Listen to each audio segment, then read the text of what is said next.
Assalamualaikum warahmatullahi wabarakatuh. Salam sejahtera bagi kita semuanya. Kembali lagi dengan saya Ande Sofiani. Namun pada kesempatan kali ini saya akan menyampaikan tentang tinjauan ulang modul 1, 1.1 sampai dengan 1.4 melalui koneksi antar materi, kesimpulan dan refleksi calon guru penggerak. Materi dalam koneksi ini terdiri dari modul 1.1 yaitu filosofi Ki Hajar Dewantara, nilai peran guru penggerak, visi guru penggerak, dan budaya positif. Adapun kesimpulan yang dapat saya sampaikan terkait beberapa materi ini adalah bahwa untuk mewujudkan peningkatan kualitas pendidikan yang dipelopori Ki Hajar Dewantara, dalam hal ini berada di modul 1.1 yaitu filosofi Ki Hajar Dewantara yang berisi tentang kodrat alam dan kodrat zaman, budi pekerti, dan trilogi pendidikan, yaitu semuanya dimulai dari diri sendiri, yaitu dengan menerapkan berbagai macam nilai-nilai dan peran-peran guru penggerak yang ada pada modul 1.2, di mana nilai dan peran guru penggerak ini berisi tentang bagaimana kita berpihak kepada murid, kemudian mandiri, reflektif, kolaboratif, dan inovatif. Nah, kita jalankan itu sebagai ekosistem pendidikan dengan berbagai desain visi dalam visi guru penggerak. Nah, visi guru penggerak ini berada di modul 1.3, di mana dalamnya diajarkan tentang inquiry apresiatif, prakarsa perubahan, dan metode Bagja, sehingga dapat tumbuh dengan maksimal yang didasari budaya positif. Nah, budaya positif ini berada pada modul 1.4. Budaya positif ini terdiri dari disiplin positif, motivasi perilaku manusia, posisi kontrol, keyakinan sekolah atau kelas, dan segitiga restitusi yang kita jalankan dalam rangka menggali dan mengembangkan potensi anak-anak yang berkarakter kuat, mandiri, dan merdeka. Nah, dalam budaya positif ini kita jalankan ya tentunya dalam rangka membuat anak-anak, potensi anak-anak menjadi berkembang ya dalam hal karakter terutama, agar lebih menjadi kuat, mandiri, dan merdeka. Berikutnya, dalam budaya positif ada beberapa materi yang diajarkan di sana. Kurang lebih ada 8 materi yang diajarkan kepada calon guru penggerak. Yang pertama adalah disiplin positif. Disiplin positif bagi materi ini adalah secara mandiri, yaitu belajar mengontrol diri agar dapat mencapai tujuan yang diharapkan. Lalu yang kedua adalah tentang teori kontrol, yaitu bagaimana mengubah sikap perilaku, mengubah kerangka acuan, terlebih lagi mengubah paradigma kita dalam realitas.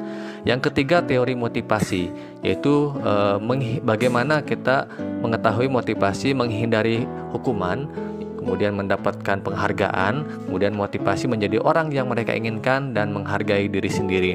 Lalu materi yang berikutnya adalah hukuman dan penghargaan. Nah, keduanya merupakan identitas gagal ternyata. Untuk itu diharapkan menggunakan disiplin konsekuen dan disiplin restitusi. Materi berikutnya adalah posisi kontrol guru, yaitu tentang penerapan disiplin yang dapat diterapkan oleh guru, orang tua, maupun atasan. Lalu materi yang ke-6 itu tentang kebutuhan dasar manusia, yaitu bagaimana kita mengidentifikasi kebutuhan apa yang mendorong perilaku kita. Lalu materi yang ke-7 adalah tentang keyakinan kelas, yaitu membuat pernyataan universal yang lebih rinci, konkret dalam bentuk yang positif tentunya. Dan materi terakhir yaitu tentang segitiga restitusi, yaitu bagaimana menggunakan tahapan-tahapan dalam melakukan proses penyelesaian masalah. Berikutnya, tentang budaya positif dalam modul 1.4. Kami mengalami perubahan yang terjadi ya setelah melaksanakannya. Apa perubahannya? Yaitu tentang pengendalian emosi. Yaitu emosi kita di sini semakin terkendali pada saat itu dan terarah, meskipun ya hasilnya belum maksimal yang kami rasakan. Nah, perasaan kami pada saat itu ternyata menjadi nyaman setelah menggunakan budaya positif ini.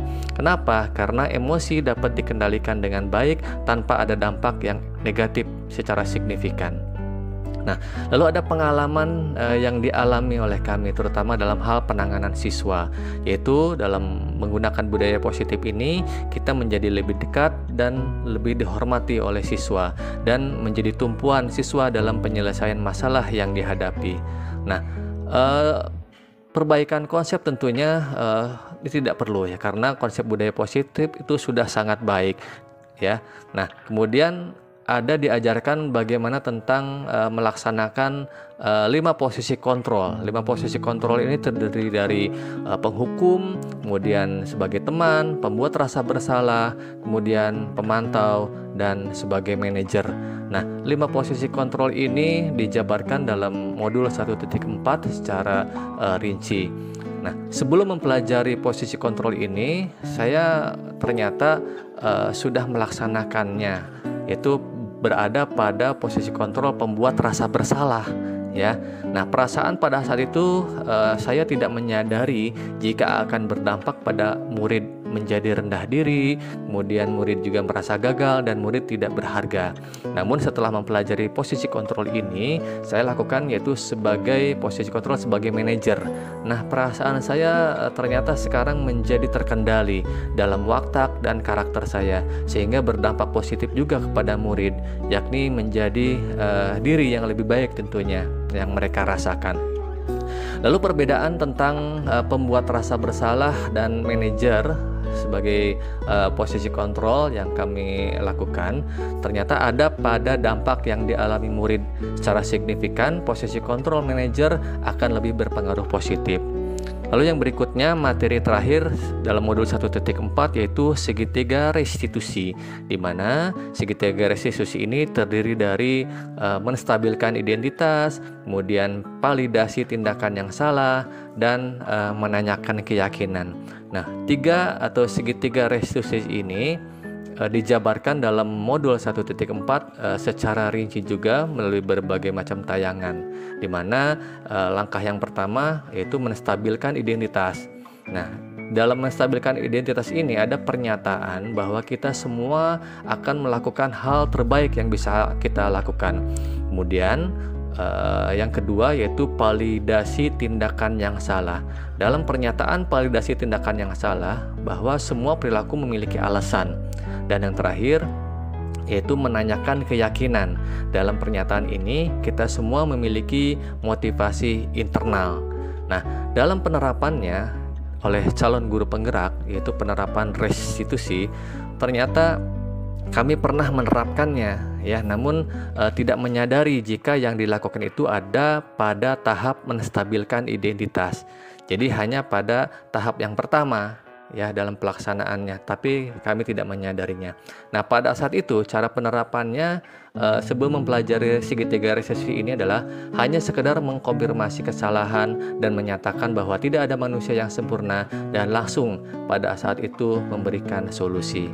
Nah, demikian koneksi antar materi yang kami sampaikan. Lebih kurangnya kami mohon maaf apabila ada kesalahan. Terima kasih. Assalamualaikum warahmatullahi wabarakatuh.